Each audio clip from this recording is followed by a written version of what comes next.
Astina Moko Prabu Duryudana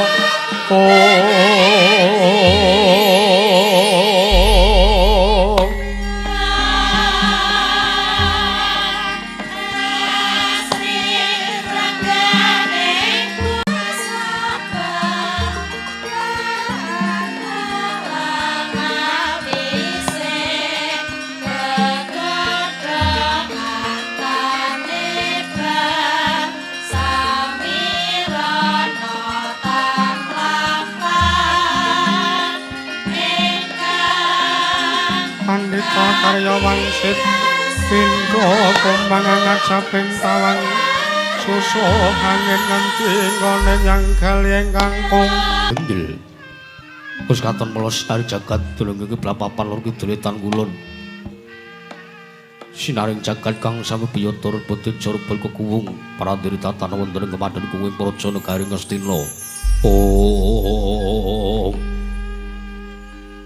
ya negari Gajahhoya, ya negari Limpan Benawi, ya negari Guru Janggala.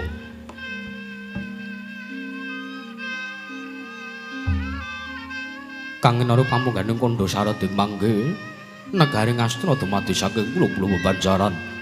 Sinasapan ing Raja Gaya tembung lamun sang aglaring panggonan.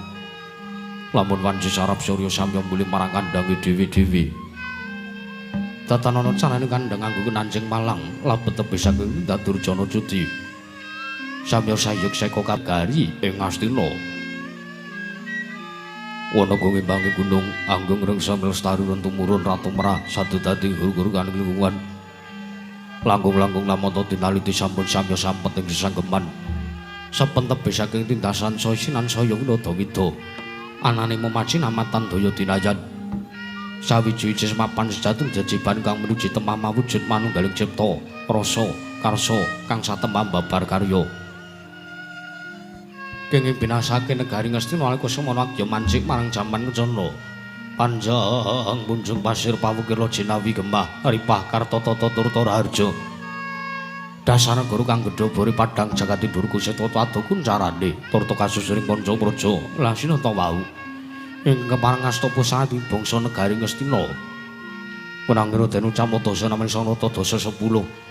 Nama wis mestani jejuluk Sang Nata Prabu Duryudana, ya Sang Prabu Jaka Pitana, ya Prabu Suyudana, Jaya Pitana ya Sang Prabu Jaka Pitana inggih jejuluk Sang Prabu Kuropati, ya jejuluk Kurawendra, ya Sri Gendari Suta, ya Destarastra Siwi, ya Destarastratmaja. Inggih jejuluk Prabu Gandharya.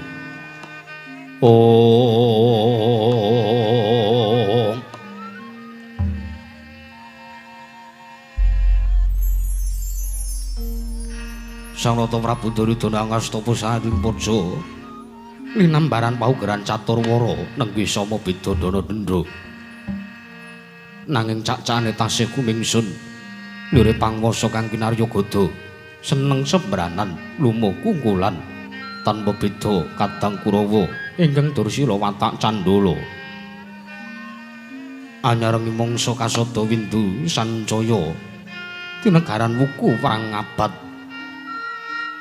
anggara kang arimagut Tabunawa Sang Nata Pareng Yasiniwaka lenggah dampar sinesata semek babut warni sindura ingkang rinendha benang kencana ing madaring dampar jana. Lah kepareng sinten ta ingkang kepareng caket dening mangarsa. Muhung ngrangka nata dalem. Ing kasatriyaning plasa jenar nenggih Sang Kanopati Arya Sengguni, ya Arya Suman, ya Raden Trigantalpati. Sang Kanopati Arya Sengguni mengkeraken Pilenggaira pandhita saka menujung negari Ngastina. Nenggih Sang Tapa Begawan Durna, ya Sang Resi Kumbayana, ya Sang Baratwaja Putra. Tan kantoning mangke pamungkasing paseban nenggih satring tirta tinalang nenggih Sang Raden Harya Kartamarma. Mulajeng garing para abdi prajurit ingkang samya lenggasi wonten madaning praja negari Ngastina. Jejel yel rapat pepet pipit prasasata tepan denggul datan pasela. Laben sekathahing para seba njang mbang dudak gendera entek umbul-umbul Kekidrangan dalu yai mong duwe mangsa labu, payung megaramen dijamur barat ing mangsa rendeng. Tumbahe ngrengapul jati ngarani mangsa katiga. Prandene ketingal tidhem jinem madaning pasewakan negaring Ngastina nadyan gegudungan datana ing obah. Samirana datanana ingkang lumampah. Kabeh sumung swaraning pratungga nyang pangling maranggana. Sigra murwani pangandikan. Dadoku manggiling wijiling pangandika Sang Nata Prabu Duryudana ingkang dereng kawedharing lisan. Mulat sangya para kawula samya ngangsek bisa wandhe. Dadi pratandha bilih Sang Nata arsa medhar sabda pangandika.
mangkono ngelmu sanyata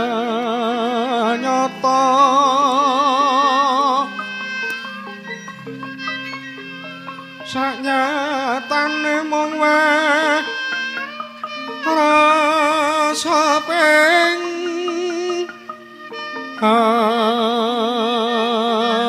ati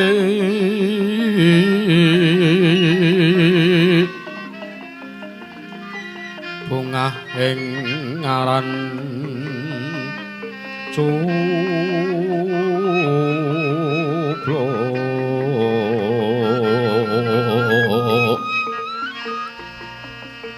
so kang tias kalamun tenino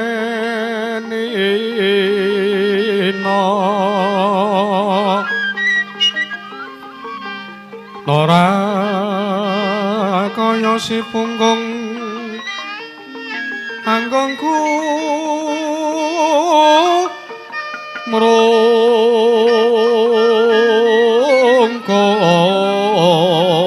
mrungkong ukungan sadina-dina ngremehke padane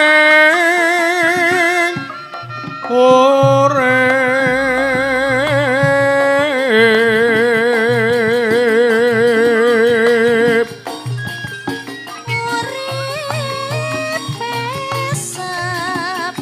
sepisan rusak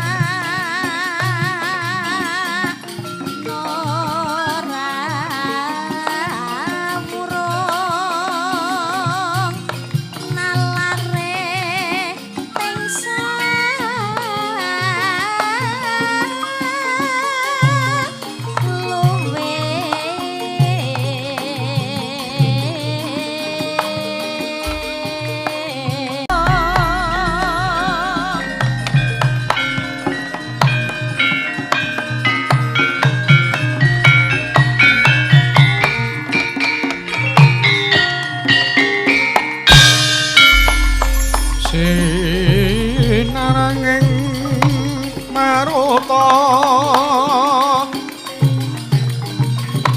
kumaraga langgar nganggongku mrungkong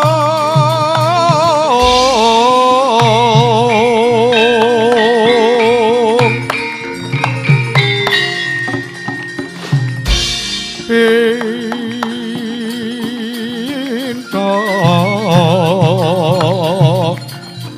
matane si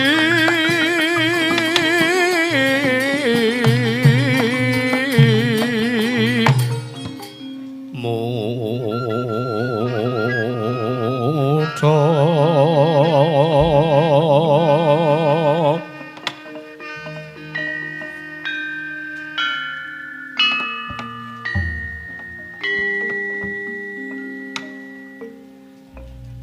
prandene paksaku make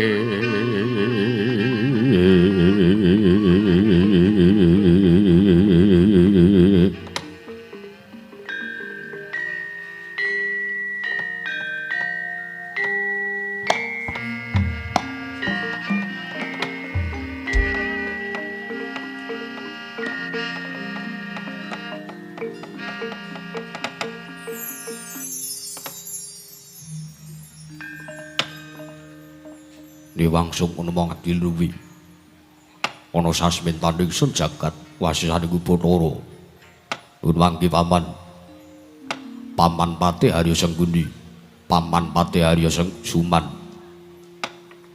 katiparan ayo dadake kaget pekenira si Paman Pati Harya Senggundi wontene sirungsun bijana ngarsaning manira Paman Pati Harya Senggundi Paman Pati Harya Suman kawula ana ninggir Dewaji sesemban semban kula paduka pengayoman kula wonten ing Madyapada Prapting Delahan Gusti kula Sang Nata Anggir Prabu Jaka Pitana kepareng paduka miji dumateng pisuwanipun ingkang bapa ing kepatihan nggir ing jawi sanget kuwantosing manahipun ingkang bapa Pindaran Salomba pinanjering alun-alun kumitra caruk maras nanging sareng wonten ngarsa paduka manahipun ingkang bapa tebih saking raos kemarasan nggir Dewaji semban kula kepareng ingkang bapa nyadong dawuh timbalan paduka anak Prabu Jaka Pitana anggen kula katimbalan sowan wonten madyaning Datulaya Praja Negari Ngastina nggir kawula ana ninggi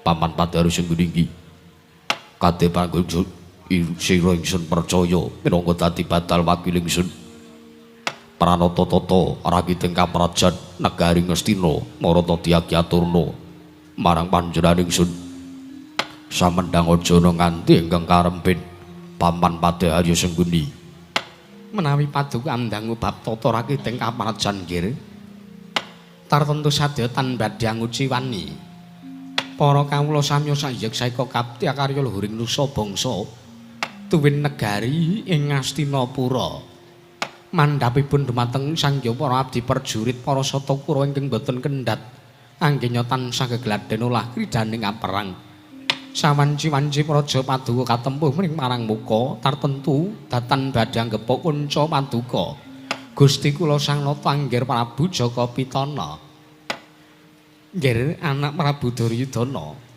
pengayoman kula wonten ing Madyapada Prapting Delahan ingkang bapa rembug kasawurna putung sumangga kabandhemna kawula ana ninggi Paman Pati Harya Senggundi gawe bombong tiasing sun teka jangkep kang dadi aturira paman ora liwat pakaryan ingkang utama tindakna selawasi urip Paman Pati Harya Senggundi kawula ana nanging dereng lan sasampunipun kepareng kula ngaturaken sembah sungkem pangabekti kula kunjuk nggir anak Prabu dosa menawa ingkang badhe kula sandhang tuwin malat menawa ingkang badhe dawah wonten Praja Negari Ngastina teka ingsun wantun nampi sampun tiyang sepuh nanging paman jero kula mriku Nalendra jengantika minangka patih Rangkanata dalem Negari Ngastina pramila paripaksa sembahipun Paman Pati Harya Senggundi kula tampi kendelo sami-sami boten langkung kaprayogan lenggah jengantika Paman Pati Harya Senggundi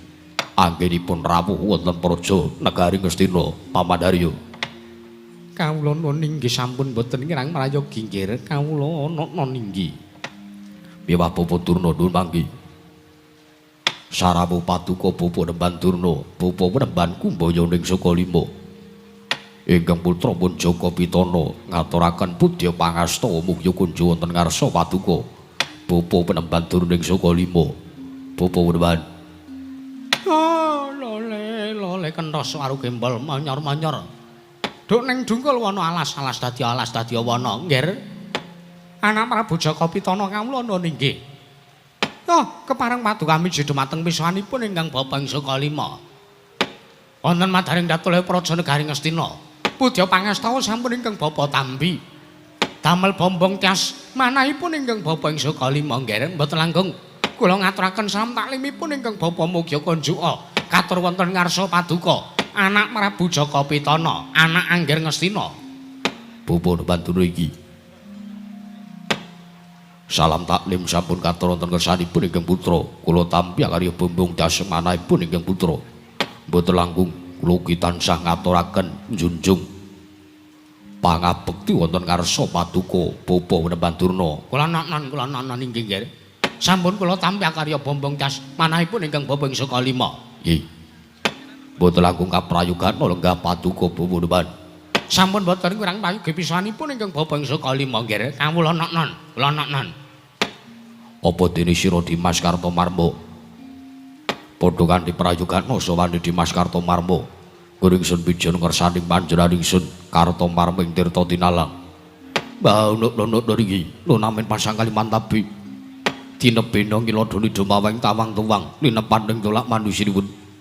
Keparang paduka miji dhumateng piswanipun ingkang abdi inggih ingkang raying tirta tinalang pun Kartomarma. Mboten langkung sampun prayogi piswanipun ingkang rayipun Kartomarma. Namung ewa semanten dering lan sak sampunipun keparang kula ngaturaken sembah sungkem pangabekti kula kunjuk saandhap poto paduka Gusti kula sanata sinuwun yo Kartomarma tak tampa ora liwat pangestuning sun wae tampanono Dimas sampun sanget anggen kawula pundi dadosna jejimat paribe ndayana ning kasantosanipun ingkang rayipun Kartomarma sinuwun nunuk niki tatanan barisanipun Korwati buling padha gantung sibu aja nganti padha saur manuk jenenge Senedyan Nembromo ten babarake wigatining pasewakan parang paduka Sang Dewaji kepareng kula ngestukaken dawuh paduka Gusti kula Sang Nata sinuwun nunuk niki nun mangke paman masih mawon damel kagyat sotaning kalih jeng andika paman Patih Harya Sengguni Duen Bapa Wenebanturna teka samangke kula ngrawakaken sangjaring para pinisepuh sangjaring para pinisepuh sangjaring para lenggah para pujangga nayaka punggawa wonten praja Nagaring Ngastina mesti mawon paduka Bapa Wenebanturna nggih sampun priksa dun sampun rumaos samangke menapa ingkang badhe kula rembag tanah sanes kula namung badhe ngrembag babagan anggenipun Bapa Wenebanturna nggadahi kewajiban minangka pujangga pujangganing para Sata Kurawa nujung Nagaring Ngastina pramila samangke sampun ngantos dina dungkap anggenipun badhe nampi atur pangandikanipun inggih putra kula aturi prayogaken sangganing para winirga para pinisepuh ingkang sampun sami rawuh kula sowanaken wonten praja Nagaring Ngastina Paman Patih Harya Sengguni menapa dene Bapa Wenebanturna ing Sukalima anjreng kang puspita rum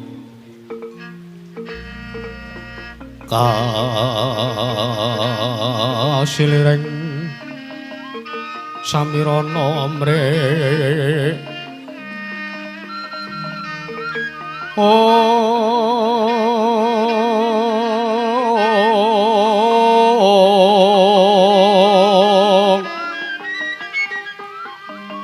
Sekar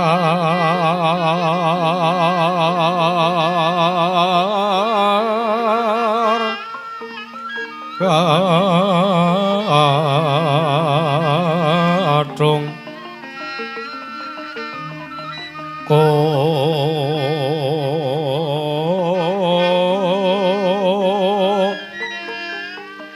ngas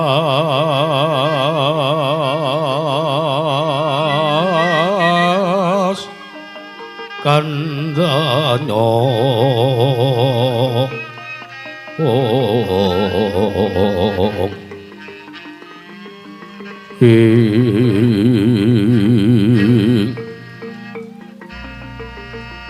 maweh araras arataning driya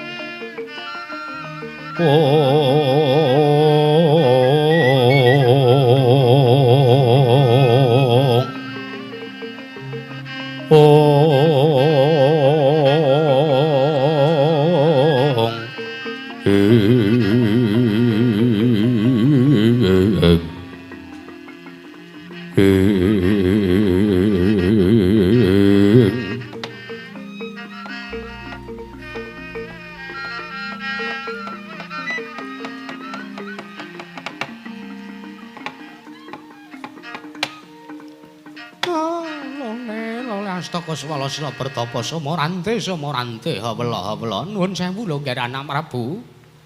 Bapa Nembantuna Kadiparan. Nyuwun mangapunten sewu-sewu kelepatanipun ingkang Bapa kula Tadhawadana. Mbabile kula kanggep kumawantun, tuwin kula kanggep lancang. Anggen kula badhe matur wonten ngarsa Paduka Anak Prabu Jaka Pitana. Bapa Duna Kadiparan.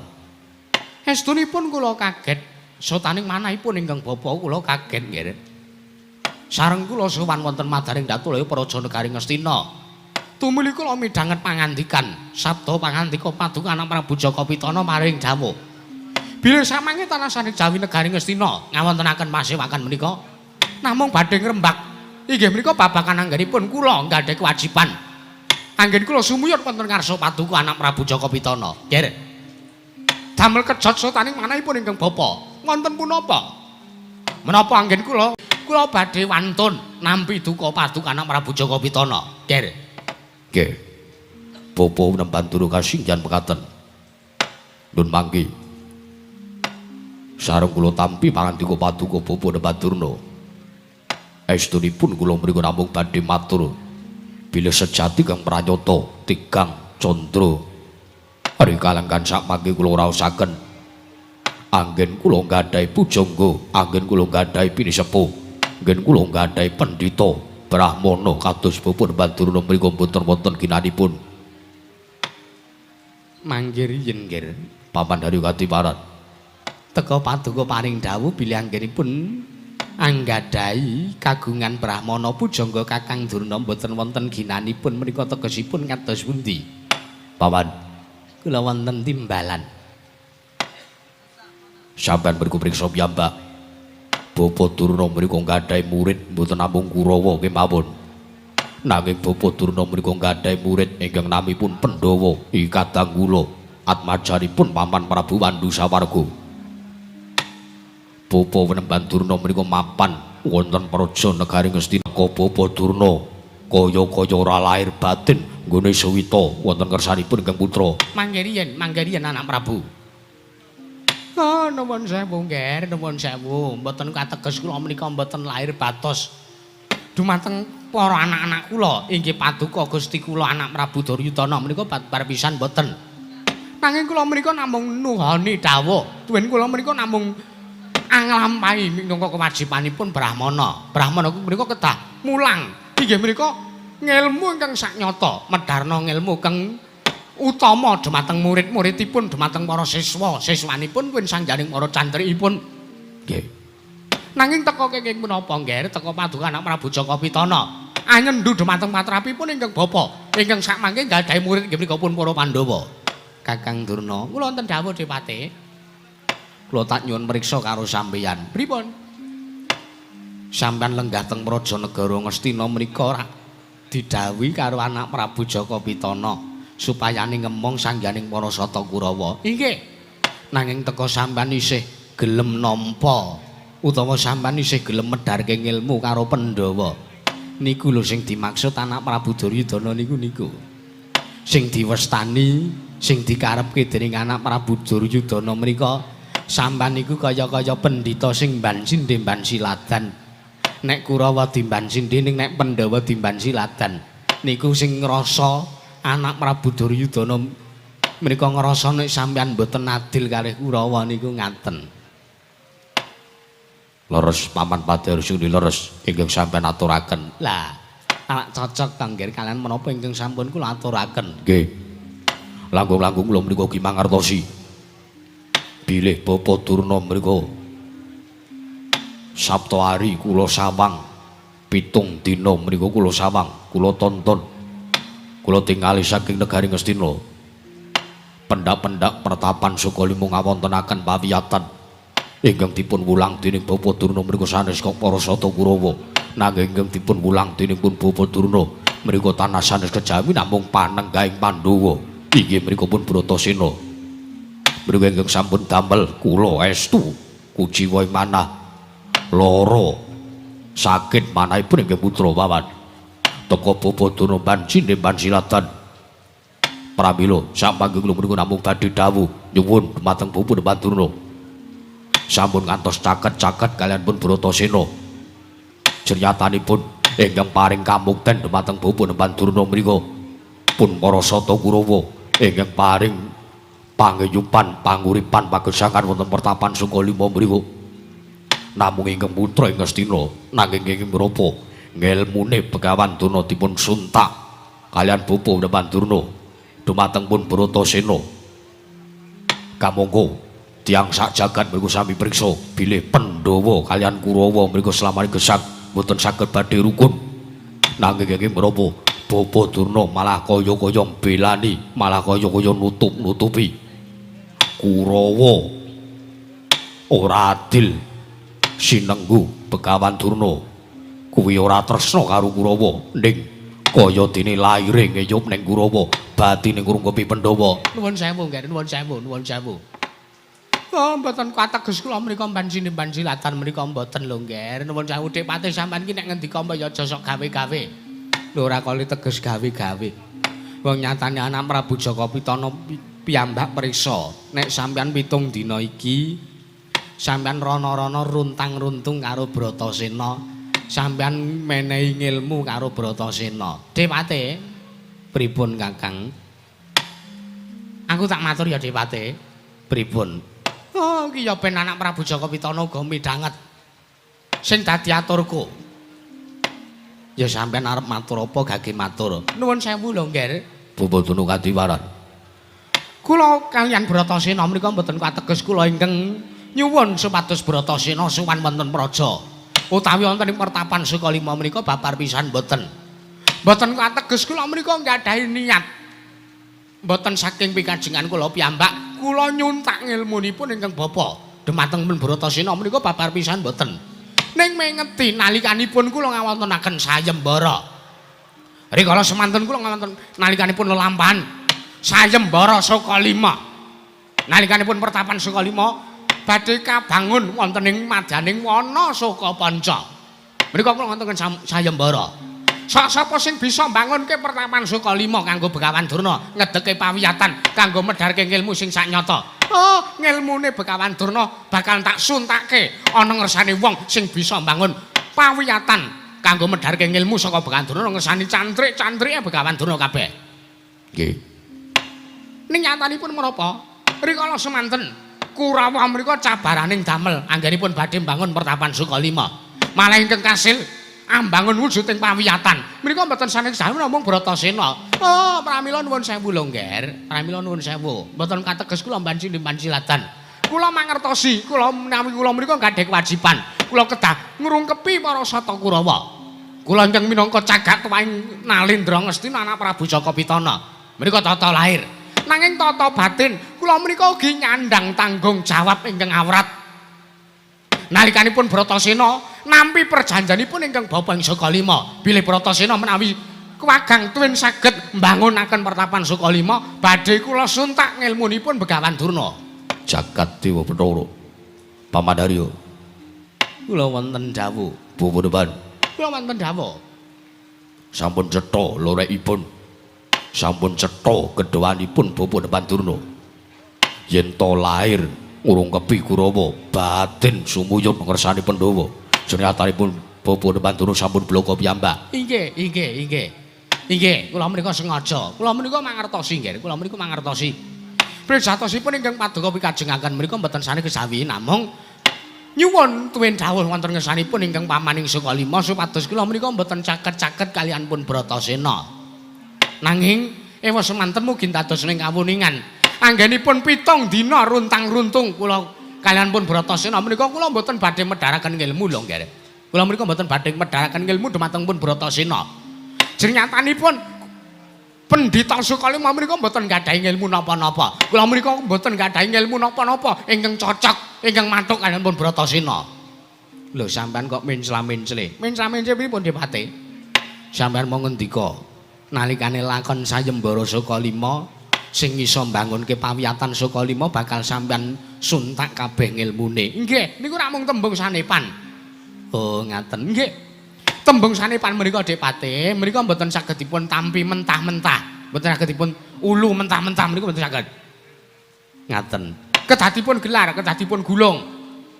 Menawi sampun pikantuk mengke, menawi sampun saged ngonceki tembung sapa sing bisa inggih menika bangunaken pawiyatan badhe kula suntak ngilmunipun menika janjanipun teges ngilmu menika namung Bratasena piyambak ingkang kagungan Bratasena piyambak sing duwe Bratasena dhewe sing duwe ora kok sing menehi Begawan Durna menika babar pisan mboten teges sampeyan lahir batin ngurungkepi Kurawa Dewate pripun Kakang Durna babakan menika kula kinten anak Prabu Jaka Pitana menawi estu nalindra ingkang berbudi bawa leksana tartentu sampun saged prisa tuwin ngonceki ingkang dados aturipun ingkang raka ing sekalima menika Dipate jagat pangestu ngoro Paman Haryo kula wonten timbalan malah jibek bingung raos sing manahipun ingkang putra ing antawisipun anggen kula ngawontenaken pasewakan menika kula badhe matrapi pidana dumateng Pun Bapa Durna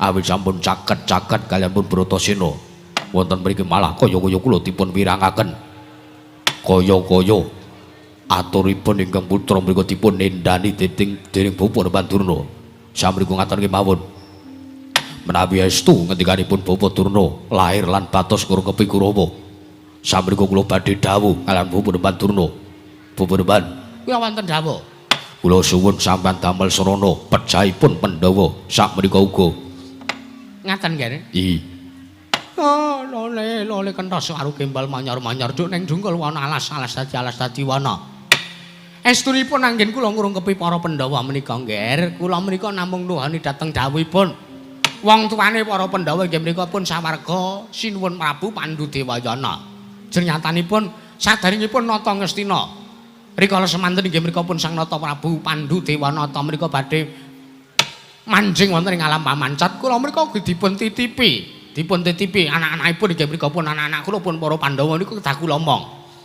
kula mboten badhe mangertos kula mboten badhe nyawang mbuh menika sampeyan dipun titipi dening Paman Prabu Pandhu babagan kadang-kadang kula para Pandhawa kula ora idep kula ora nyawang kula ora peduli nanging baken sak menika uga kula suwun sampeyan supados damel sarana pejahipun para Pandhawa awit kula mboten tentrem kula mboten jenjang lenggah wonten damparing jana negaring Astina menawi Pandhawa tesih gesang wonten ing Madyapada rinten kelawan dalu ingkang kula anti-anti menika kula namung pengin nyawang kuandhanipun para Pandhawa ngatang-atang dadi bathang Budeman Sikra-sikra yen Pramana Gansa sikra ngrakit nawang sesangga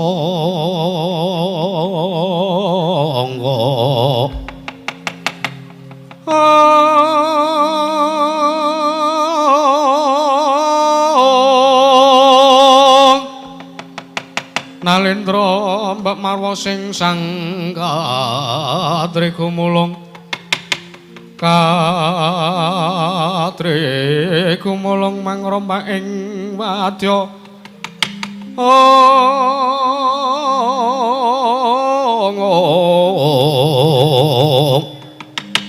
Kurta kurare kakiri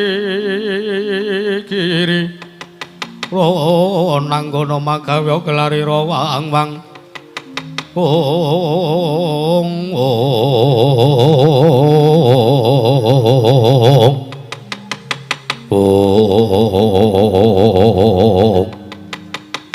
didemat dening kawontenan pasewakan negaring Astina nalika semanten bingung Sang Tapa Begawan Durna awit sampun matur kathah-kathah wonten Sang Nata Ngastina Sang Prabu Jaka Pitana parandiri datan tinambi aturipun Sang Tapa Begawan Durna kaya dene wong kisinan kaya dene wong kewirangan Sang Tapa Begawan Durna rikala semanten tumuli matek kaji pameling eling-eling Sang Tapa Begawan Durna nadyanta pendhita dipun cap pendhita ndok bosok ingkang surban ketune putih nanging atine lethek nanging sejati kang pranyata padatan mekaten ingkang dados pambeganing Pandhita Sukalima. Wineng kowe kewajiban ngemuti dhumateng tanggung jawab Kaprajan Negari Ngastina. Nalika semanten Sang Tapa Gandara matekaji pameling nimbali dhumateng atmajanipun inggih Panenggak Pandhawa inggih menika Sang Raden Bratasena satur ing wukir tawu. Pramila nika semanten nggih minggah wonten madyaning Datul Praja Negari Ngastina Sang Raden Bratasena jelek kaya lindu paraptaning Sang Raden Bratasena karya cinyang sangjaring para sata Kurawa tuwin kaget sangjaring para kawula ingkang samya nampi piswanipun Sang Raden Bratasena. Nalika semanten tanggaping gatiri Sang Rekyanapati Hari Sengguni nampi dawuhipun Sang Tapa Begawan Durna arsa amapak piswanipun Sang Raden Bratasena ndadosaken Gurawalanata ing Astina Sang Prabu Duryudana wau.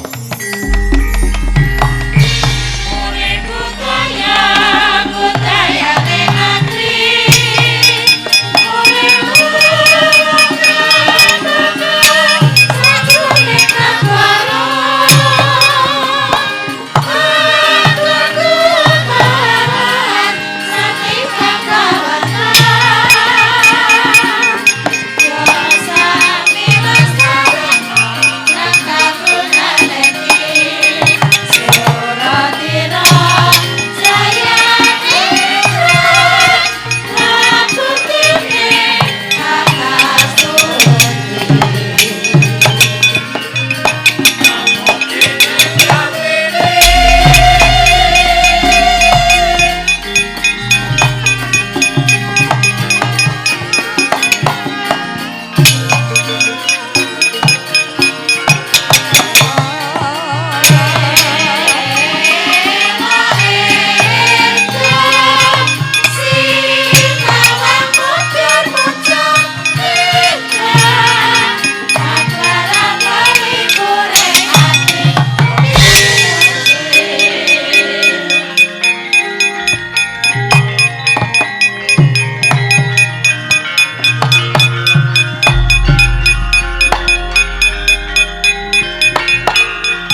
Durna.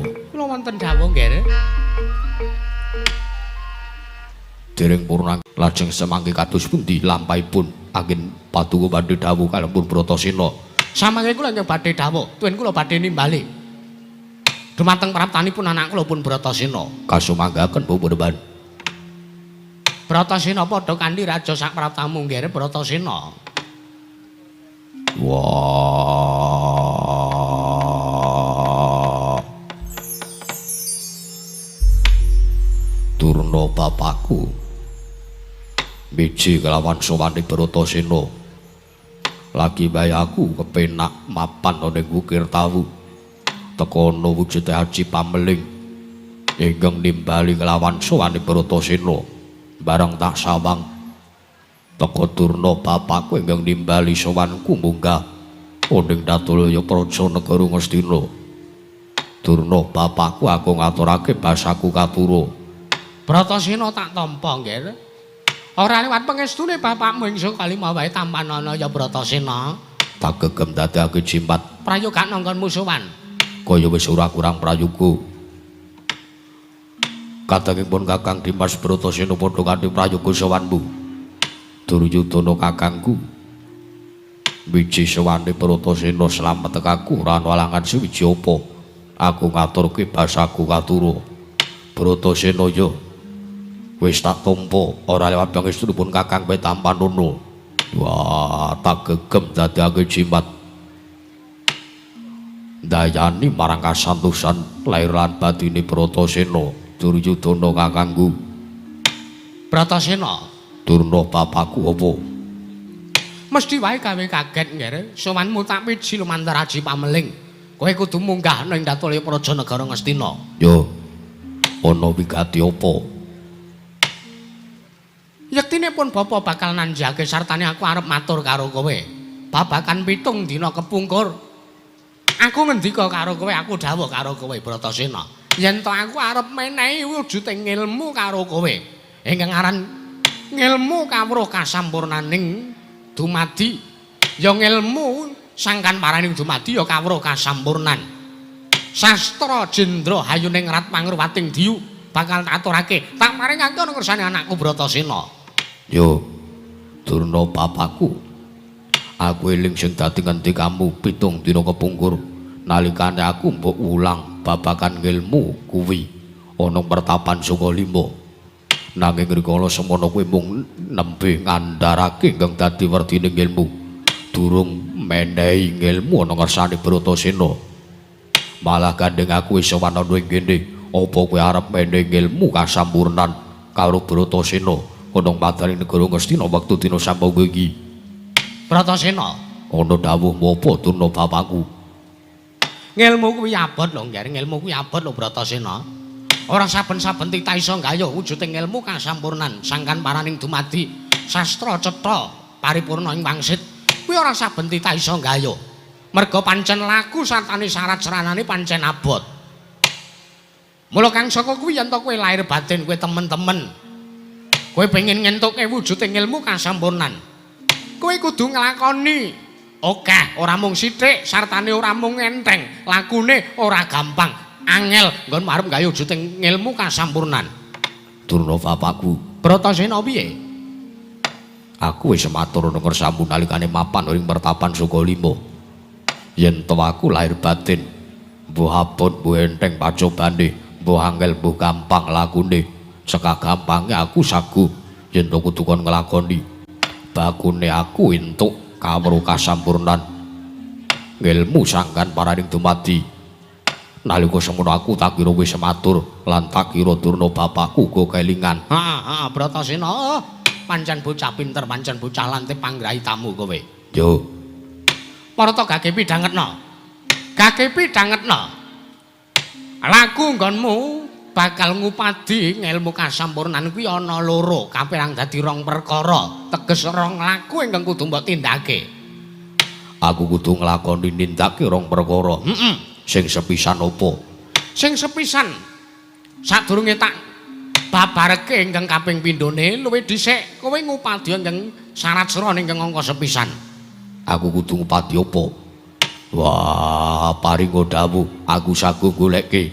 Golek ana wujuding kayu gong susuing angin Bratasena. Kayu gong susuing angin. Mapane ana ngendi? Mapane ning madaning Wanatik Brasara, mapane ana sak njeroning guwa Sigrangga. Ana ing madaning Wanatik Brasara. Ya ning sak njeroning guwa Sigrangga. Ning kono bakal ana suwijining papan kinarya panembahan. Mengko ning kono ana wujuding dupa menyan ratus. Merga pancen kono kuwi kulina dinggo sowan wong-wong nggo nepi, nggo golek nomor ngono kuwi barang. Yo. Kowe iki guru tak ajeni malah kaya ngono. Ora Bratasena, ora. Kowe tak wenehi kawruh kaya ngono kuwi supayane kowe ngerti yen tentu minta sing kaya ngono kuwi ora sak perlune, ora sepantese mbok lakoni. Yo. Yen to aku wis kasil ngupati kayu gong susuing angin. Aku kudu kepiye? Bakune mbok goleki luwih dhisik, mbok upadi, mbok budidaya, mbok kayu luwih dhisik. Wujuding kayu gong susuing angin. Yen to kowe wis pikantuk wujuding kayu gong susuing angin, oh mengko gage baliya ning Praja Negara Ngastina. Aku bakal paring dawuh Saratsra ingkang kaping pindho, nggonmu bakal nggayuh tumuju kowe antuk wujuding ilmu kasampunan Ger Bratasena. Permarane mangus wamyung ngambrengeng. Kadhe karenaning aswase yaning marga amalatgung.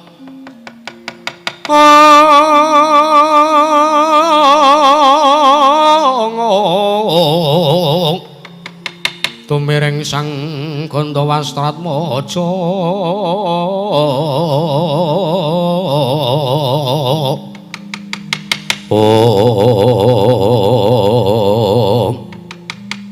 Wah, Durna bapakku ya. Wis cemeplong arsaning atine Bratasena. Ya senajan to urung kelakon nggonku bakal gayu wujuding ilmu kasampurnat. Saora-orane Awisana trontong-trontong slek pepadang yen to aku mengko kasil gayu wujuding kayu gong susuing angin. Bratasena iya. Malah yen ngono aku arep takon. Sesuk apa lehku budal gayu kayu gong susuing angin? Ora ketang sambung apa colok lintang Bratasena. Tumuli tak suwun supayane kowe budal dina iki nggih. Ngono Durna bapakku. Yen ngono aku njaluk pamit ndajaluk puja-puji santimu. Muga-muga rahayu lakune Bratasena nggonku mlebu ning Wanatik Brasara. Bratasena iya nggih Bratasena.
Para wayah para jagat Pupu Peneban Durna.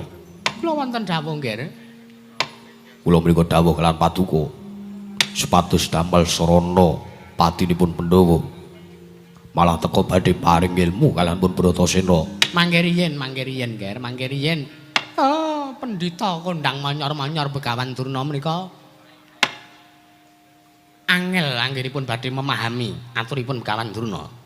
Liripun kados pundi? Nuwun sewu. Jenyatanipun ngemuti bilih kula menika piyantun ingkang berpendidikan tinggi. Pramila saben-saben atur kula menika kedadipun taliti, kedadipun gelar, kedadipun gulung, kedadipun onceki. Mengeti atur kula menika kula namung tembung sanepan lho nggih. Tembung sanepan liripun ugisipun kados pundi? Cobi to. Napa wonten sing jeneng kayu gong susuing angin niku? Napa wonten wujuding kayu gong susuing angin? Kayu jati, kayu maoni menika kathah. Kayu gong susuing angin menika menapa paduka sampun tau tate midhanget jeneng kayu kok kayu gong susuing angin menika? Oh, menika mboten wonten, nggih. Menika mboten wonten. Menika namung karanganipun ingkang Bapak Sukalima piyambak. Lajeng mengeti dumateng alas kawonten-wontening alas Tibrasara menika wana ingkang gawat keliwat wingit kepati satu mara satu mati jalma mara mesti dadi kuwanda. Aja kok jamak lumrahing manungsa nadan dewa medhun ning wana Tibrasara mesti keplayu. Menika lho. Nggih. Menapa badhe kelakon? Bratasena menika ming nuwun sewu satra cepete mlebu wonten ing alas Tibrasara tartentu dipun pangan kaliyan demit ingkang mapan wonten ing wana Tibrasara. Mekaten. Inggih. Ning sampean aja baen-baen lho Kakang. Pripun Dewate? Sampeyan mung ngarep gawe manuver meneh ya. Sampeyan mung ngarep njlomprongke Begawan Durna meneh. Oh, kula iki wis bener lahir batin yen kula arep ngrungkepi Kurawa Sena kula gawe patine Pandhawa kok malah. Ning Bratasena ki apa ya iso mati. Dewate wonten dawuh. Saben titah ingkang dipun titaken menika badhe wangsul wonten manguwasaning Gusti Ngarya Jagat. Ngaten nggih. Kabeh menika badhe ngrasake, badhe nglakoni sing jeneng mati. Aja kok menungsa, kewan, tanduran menika badhe mati sedaya. Mekaten Kakang Durna. Lah matine kapan? Sok kiamat Dewate. Wo. Ngaten suwe banget Bratasena matine sok kiamat. Lajeng nuwun sewu nggih. Bratasena menika mboten badhe keamahan, anggenipun badhe nggayuh wujuding ilmu kasampurnan. Senyatanipun sepisan, anggenipun Bratasena badhe mlebet wonten ing wana Tibrasara. Mengeti wana ingkang kados mekaten kawontenanipun wonten mriku nuwun sewu kathah sangjaning buron wana sarta kewan galak. Pramila ancasipun kula badhe mateni dumateng para Pandhawa menika alon-alon. Kula badhe mateni Pandhawa menika setunggal mbaka setunggal. Awit Bratasena ingkang dados panenggaking Pandhawa, bebetenging para Pandhawa. Kekuataning Pandhawa menika dumunung wonten ing kekuatanipun Bratasena. Otomatis menawi Bratasena menika mati, sampean basane kok otomatis barang ngene. Jurusan informatika Dewate. Oh, ngaten. Tartentu menawi mangke Bratasena mati, tartentu para Pandhawa mboten nggadahi kekiyatan pepes bayu kang tapis. Wastra lungset ing sampiran sarah munggo ing lautan. Menika tartentu angel mijet wae nganti suwe banyu sinari menawi badhe damel surana pejahipun para Pandhawa. Jagat Pangestungkara. Nggih, jagat Dewa Bathara. Teko kados mekaten licik ing manahipun Bapak Durna. Mboten namung manah kula sing licik. Satama menawi kula liciki kok. Apa meneh pun Bratasena. Iya. Ning aku urung marem e, Kakang. Marem pripun? Urung marem napa, Dewate? Nalikane jaman semana nika lho, Kakang. Pripun? Ana sampean ki wakiling Nalindra. Teka tumindak sing kaya ngono ki apa ora jeneng kewirangan. Kula urung marem ngelok-olok Satama niku rasane urung marem. Sampeyan ku rasa ngeling-eling bab kuwi. Iki babakan saiki iki sing baku gawe srana patine Pandhawa. Bapak Durna. Kula wonten timbalan. Malah samangke kula ki nyuwun dumateng Bapak Durna supados ngetapaken sangjaring para Sata Kurawa. Kangge napa nggih? Kangge njulung tunggal lakunipun pun Bratasena. Sampun ngantos kasembatan gayuh wujuding kayu gong susuing angin. Nggih, nuwun sewu. Senajan Kurawa mboten dipun ketapaken, Bratasena menika mboten badhe kasil, anggenipun badhe ngupadi wujuding kayu gong susuing angin. Nanging namung srana kemawon. Oh, namung pantesipun kemawon ngaten to, nggih. Nggih. Oh nggih, ngesaken dawuh. Dewate wonten dawuh. Budalane sing anyar ngotokke. Oh, nggih, nggih. Ora ketang Kurawa ora perang sing penting budalane metu. Nggih nggih Kakang Durna nggih. Sendika ngestaken dawuh. Kartomarma kula timbalan. Bubar kang padha sebo ingsun kuntur kedaton. Lho, napa sampun purna sinuwun? Purna katining pananggilan. Ingsun bakal manjing ana mateng kedaton. Ngestaken dawuh nyuwun pamit madal masilan. Kartomarma sing ati-ati aja kaya bocah cilik. Kaya wis ora ana dawuh maneh. Pun kula wakili mawon nggih Anak Prabu. Purna katining pananggilan Arsa Sang Nata kundurang kedaton jeluk saking Damparjana kinapit gamparan gading kadiraken sangjaring peremban jadi manggung ketanggung Jaka paloro-loro ingkang samya ngambil upacaring keprabon kawistan saking Mandara tindak nyosang Sri Naranata lamun Cinandra yayah Jawata ingkang kairing widodara widodari